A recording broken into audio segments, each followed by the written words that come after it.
विधाता के लिखे लेख को कभी भी कोई बदल नहीं सकता, मिटा नहीं सकता। सुने ये शिक्षाप्रद धार्मिक कहानी। अर्जुन के पुत्र अभिमन्यु थे और उनके पुत्र थे राजा परीक्षित। राजा परीक्षित के बाद उनके पुत्र जन्मेजय राजा बने। उन्हें अपने आप पर बहुत अहंकार था। एक दिन जन्मेजय वेद व्यास जी के पास बैठे थे। बातों ही बातों में जन्मेजय ने कुछ नाराजगी से वेद व्यास जी से कहा कि आप सामर्थ्य थे, स्वयं भगवान श्री कृष्ण थे, भीष्म पितामह, गुरु द्रोणाचार्य, कुलगुरु कृपाचार्य जी, धर्मराज युधिष्ठिर जैसे महान विभूति उपस्थित थे। उसके पश्चात भी आप सबने इतने बड़े महाभारत के युद्ध को होने से रोक नहीं पाए और देखते ही देखते अपार जनहन की हानि हो गई। यदि मैं उस समय वहां रहा होता तो अपने पुरुषार्थ से इस विनाश को होने से बचा लेता। अहंकार से भरे जन्मेजय के शब्द सुनकर भी वेद व्यास जी शांत रहे। उन्होंने शांति स्वर में कहा, पुत्र, तुम अपने पूर्वजों की क्षमता पर शंका न करो। यह विधि द्वारा निश्चित था जो बदला नहीं जा सकता था। यदि ऐसा हो सकता तो श्री कृष्ण में ही इतनी सामर्थ्य थी कि वह युद्ध को रोक सकते थे। जन्मेजय अपनी बात पर अड़ा रहा और बोला, मैं इस सिद्धांत को नहीं मानता। आप तो भविष्य वक्ता है ना, तो बताइए मेरे जीवन की कोई होने वाली ऐसी अनहोनी जो मैं आपको रोककर प्रमाणित कर दूंगा कि विधि का विधान कभी भी निश्चित नहीं होता, उसे बदला जा सकता है।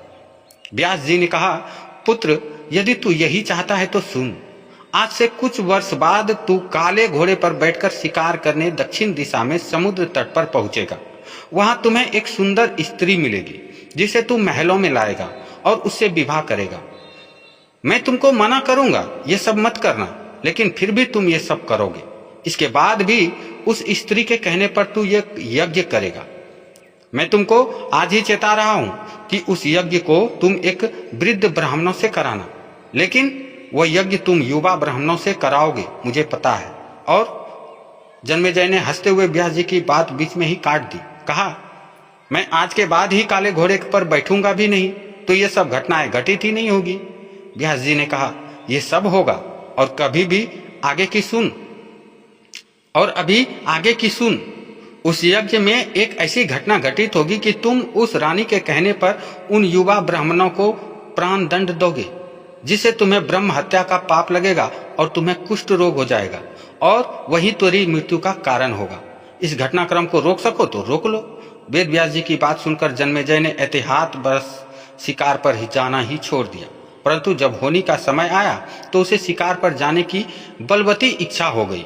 उसने सोचा, काला घोड़ा नहीं लूंगा, पर उस दिन उसे अस्तबल में काला घोड़ा ही मिला। तब उसने सोचा कि मैं दक्षिण दिशा में नहीं जाऊंगा, परंतु घोड़ा अनियंत्रित होकर दक्षिण दिशा की ओर ही चला गया और समुद्र तट पर पहुंच गया। वहां पर उसने एक सुंदर स्त्री को देखा और उस पर मोहित हो गया। जन्मेजय ने सोचा कि इसे लेकर महल में तो जाऊंगा, लेकिन विवाह नहीं करूंगा। परंतु उसे महलों में लाने के बाद उसके प्यार में पड़कर उससे विवाह भी कर लिया। फिर रानी के कहने पर जन्मेजय द्वारा यज्ञ भी किया गया। उस यज्ञ में युवा ब्राह्मण ही रखे गए। किसी बात पर युवा ब्राह्मण रानी पर हंसने लगे। रानी क्रोधित हो गई और रानी के कहने पर राजा जन्मेजय ने उन्हें प्राण दंड की सजा दे दी।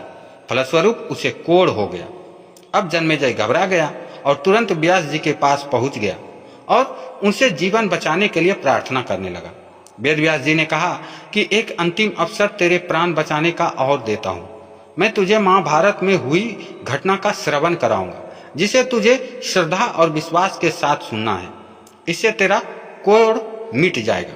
परंतु यदि किसी भी प्रसंग पर तूने अविश्वास किया तो मैं महाभारत का प्रसंग रोक दूंगा और फिर मैं भी तेरा जीवन नहीं बचा पाऊंगा।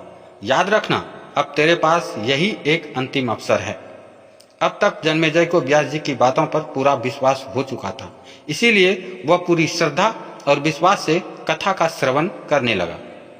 व्यास जी ने कथा आरंभ करी और जब भीम के बल के हुए प्रसंग सुनाए, जिसमें भीम ने हाथियों को सूड़ों से पकड़कर उसे अंतरिक्ष में उछाला था, वे हाथी आज भी अंतरिक्ष में ही घूम रहे हैं, तब जन्मेजय अपने आप को रोक नहीं पाया और बोल उठा कि यह कैसे संभव हो सकता है, मैं नहीं मानता। व्यास जी ने महाभारत का प्रसंग रोक दिया और कहा कि पुत्र, मैंने तुम्हें कितना समझाया था कि अविश्वास मत करना, परंतु तुम अपने स्वभाव को नियंत्रित नहीं कर पाए, क्योंकि यह होनी द्वारा निश्चित था। फिर व्यास जी ने अपनी मंत्र शक्ति से आह्वान किया और वे हाथी पृथ्वी की आकर्षण शक्ति में आकर नीचे गिरने लगे। तब व्यास जी ने कहा, यह मेरी बात का प्रमाण है। जितनी मात्रा में जन्मेजय ने श्रद्धा विश्वास से कथा श्रवण की, उतनी मात्रा में वह कुष्ठ रोग से मुक्त हो गया, परंतु एक बिंदु रह गया और वही उसकी मृत्यु का कारण बना। पहले बनती है तकदीरें, फिर बनते हैं शरीर। कर्म हमारे हाथ में है, लेकिन उसका फल हमारे हाथों में नहीं। गीता के वे अध्याय के 33वें श्लोक में श्री कृष्ण अर्जुन से कहते हैं, उठ खड़ा हो और अपने कार्य द्वारा यश प्राप्त कर।